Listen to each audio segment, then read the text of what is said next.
नमस्कार किसान दोस्तों, आज के वीडियो में हम बात कर रहे हैं कि जिप्सम जो है वह कैसे उत्पादन को बढ़ाता है। यदि लंबे समय से आपको उत्पादन नहीं मिल रहा है तो इस वीडियो में बने रहिए।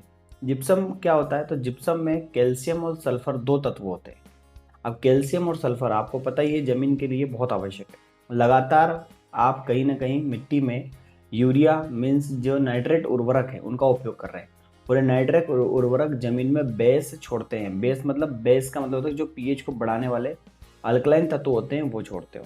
इससे उत्पादन घटता है और बहुत सारे न्यूट्रिएंट पौधे को नहीं मिलता।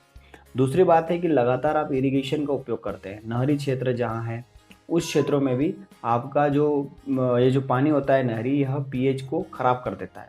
यदि आपकी ज़मीन का पीएच लगभग 8 से ऊपर है या 7.5 से ऊपर है तो आपकी मिट्टी में पोषक तत्व नहीं मिलेंगे, साथ में प्रोडक्शन घटेगा। तो किस तरह से जिप्सम फायदेमंद होता है मैं आपको इस वीडियो में बताऊंगा। और अभी गर्मी में सबसे बेस्ट समय है कि आप जिप्सम का उपयोग करें तो आपको फायदा मिलेगा। जिप्सम में दो तत्व होते हैं, एक होता है कैल्शियम और एक होता है सल्फर। कैल्शियम क्या होता है? रूट ग्रोथ को बढ़िया बनाता है, पानी के पेनिट्रेशन को बढ़ाता है, प्लस सॉइल को सुधारने का काम करता है। सॉइल का कंडीशनर, जैसे हमारे बालों में हेयर फॉल होता है या फिर सफ़ेद सफ़ेद वो निकलता है तब हम कंडीशनर का उपयोग करते हैं, वैसे ही ज़मीन में सॉइल कंडीशनर के लिए या मृदा सुधार के लिए जिप्सम का उपयोग किया जाता है। आपको पता है कि सल्फर जो है प्रोटीन निर्माण कार्य करता है पौधों में, और साथ ही जो कैल्शियम है रूट ग्रोथ का डेवलपमेंट भी करता है। तो ज़मीन में जितना ज़्यादा कैल्शियम होगा उतना ज़्यादा जो सोडियम साल्ट होते हैं, सोडियम साल्ट का मतलब आप समझते हैं, सोडियम साल्ट जितना ज़्यादा होगा आपकी ज़मीन का उत्पादन उतना कम होगा और जितने भी आप पोषक तत्व देंगे वह फिक्स हो जाएंगे या पौधों को नहीं मिलेंगे। तो एक तो हो गया कैल्शियम और एक हो गया सल्फर। यह होने की वजह से जिप्सम का उपयोग ज़्यादा से ज़्यादा खेती में किया जाता है। दूसरी बात है कि यदि आपकी मिट्टी का पीएच ज़्यादा हो गया है, आपको ये पता नहीं है कि भैया मेरी मिट्टी हार्ड हो रही है या आपकी मिट्टी ज़्यादा बेसिक उर्वरक वजह से हार्ड हो रही है, आपका पीएच ज़्यादा बढ़ता जा रहा है, तो इस कंडीशन में भी फास्फोरस जैसे तत्व पौधों को नहीं मिल पाते हैं, नाइट्रोजनस पौधों तत्व नहीं मिल पाते, कई माइक्रोन्यूट्रेंट जो हैं वो पौधों को नहीं मिल पाती हैं क्योंकि माइक्रोन्यूट्रेंट जो है लो पीएच पर मिलते हैं। तो इन सारी चीज़ों के लिए जिप्सम आवश्यक होता है। जिप्सम आपने कहीं ना कहीं नाम सुना होगा, इसको मृदा सुधारक भी हम कहते हैं। आपने इस शब्द को सुना भी होगा। जिप्सम किन किन फसलों में दिया जा सकता है? तो फसलों में जैसे ग्राउंडनट में आप दे सकते हो, गेहूं में आप दे सकते हो, मतलब ऐसे तत्व जिसमें रूट ग्रोथ की ज़्यादा ज़रूरत होती है ऐसी फसलों में उनको हम जिप्सम दे सकते हैं। लेकिन जिप्सम का उपयोग आप वहीं पर करें जहाँ पर ज़्यादा इरिगेशन आपका सोडियम ज़्यादा होता है, या आप नहरों से ज़्यादा सिंचाई करते हैं, कुओं से कम सिंचाई करते हैं, ज़्यादा यूरिया डालते हैं, नाइट्रेट उर्वरक ज़्यादा डालते हैं, वहाँ पर आप जिप्सम का उपयोग कर सकते हैं। इसके अलावा जिप्सम जो है जिप्सम का और क्या आप सदुपयोग कर सकते हैं? तो जिप्सम की जो है रिकमेंडेशन डोज क्या होनी चाहिए? जिप्सम की जो रिकमेंडेशन डोज होती है वह आप 1 हेक्टेयर में, मैंने पढ़ रहा था तो लगभग 1 टन से 2 टन जाता है। 1 टन से 2 टन का क्या मतलब होता है कि मतलब 20 क्विंटल के आसपास, मतलब 10 से 20 क्विंटल प्रति हेक्टेयर आप इसका उपयोग कर सकते हो। इसका उपयोग कैसा करा जाना चाहिए? देखिए, कैल्शियम और सल्फर आप कहोगे कि सर हम स्प्रे में भी तो देते हैं और ड्रिप में भी तो देते हैं। बिल्कुल सही है, लेकिन कैल्शियम और सल्फर की कम मात्रा मिलती है जब आप स्प्रे करते हो या वाटर सॉल्युबल के रूप में देते हो। इसलिए कैल्शियम और सल्फर को जब भी आप देंगे वह आप बेसल में दीजिए। तो जिप्सम में सबसे बेस्ट सोर्स है कैल्शियम और सल्फर मिलने का, और यह होता है आपका बेसल देने से। तो बेसल में कब देंगे हम? तो जब हम खेत की तैयारी कर रहे हैं उस समय आप बेसल में इसको दे दीजिए जिप्सम को।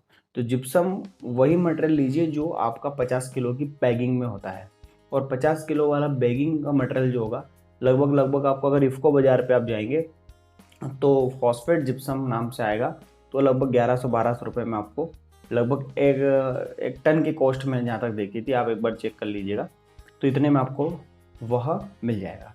तो जिप्सम का उपयोग आप ज़्यादा से ज़्यादा करिए, क्योंकि मैं इसके 3-4 फायदे आपको गिना देता हूँ। सबसे पहले रूट डेवलपमेंट, ठीक है। दूसरा है कि फास्फोरस की एबिलिटी बढ़ाएगा, माइक्रोन्यूट्रेंट की एबिलिटी बढ़ाएगा, ठीक है। इसके बाद आपकी सॉइल प्रोफाइल, मतलब सॉइल की अच्छी कंडीशन करेगा, सॉइल में माइक्रो ऑर्गेनिज्म की अच्छी ग्रोथ करवाएगा क्योंकि 6.7 इसका पीएच है। इसके अलावा रूट ग्रोथ के लिए बेस्ट है, पौधों के पेनिट्रेशन के लिए, जड़ों के विकास के लिए सबसे बेस्ट है। इसके अलावा आपकी सॉइल की कंडीशन को बेस्ट करेगा। और जब आपकी सॉइल अच्छी हो जाएगी, आपकी मृदा अच्छी हो जाएगी, तो डेफिनेटली जो है आपको कम खर्च करना पड़ेगा। जब भी आप ऊपर से ज़्यादा खाद एवं उर्वरक दे रहे हैं और ज़्यादा आप दूसरे न्यूट्रिएंट आपको देने पड़ रहे हैं जो फिक्स हो जाते हैं, पौधों को मिल नहीं पाते हैं और हम कहते हैं कि पौधों को नहीं मिल रहे हैं। तो इस कंडीशन में भी आपका जिप्सम फायदेमंद होता है। तो जिप्सम को एक बहुत ही मृदा सुधारक उर्वरक भी कहते हैं, सॉइल कंडीशनर में बार बार रिपीट इसीलिए कर रहा हूँ। तो आपके पास बहुत कम समय है, जिप्सम आप डालिए। जिप्सम यदि आपको नहीं मिल रहा है, मान लीजिए आपको जिप्सम नहीं मिल रहा है तो अब ले लीजिए, नहीं मिल रहा है तो मेरे इस नंबर पर आप कांटेक्ट करिए, मैं आपके जो भी क्षेत्र है उस क्षेत्र में अवेलेबल करवाने का प्रयास करूँगा।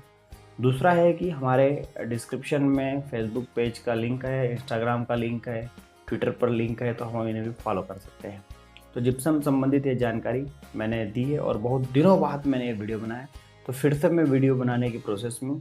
तो गर्मी में ज़्यादा से ज़्यादा आप जिप्सम का उपयोग करिए और 2-3 साल तक अपनी फसल का लाभ लीजिए। साथ में एक चीज़ याद आई है मुझे, जिंक, क्योंकि मैं कोई भी सीधे वीडियो बनाता हूँ तो जिंक को, अगर जिंक सल्फेट या अकेला जिंक और जिप्सम दोनों देते हैं आप बेसल में, तो भी आपका फ़ायदा ज़्यादा से ज़्यादा होगा। तो जिप्सम डालिए, जिप्सम डालेंगे तो आपकी खेती में बहुत फ़ायदा होगा। सिलिकॉन भी, मैंने सिलिकॉन पे भी एक वीडियो बनाया है, तो उसका डिस्क्रिप्शन में लिंक है, इस आई बटन पर भी आप देख सकते हो। सिलिकॉन भी कैसे आपके पीएच बैलेंसर का काम करता है। तो पीएच अच्छा है तो सब अच्छा है। जल्दी हम एक वीडियो पीएच पर भी देखेंगे। तो आज की वीडियो में बस इतना ही। जय हिंद, जय भारत, जय किसान।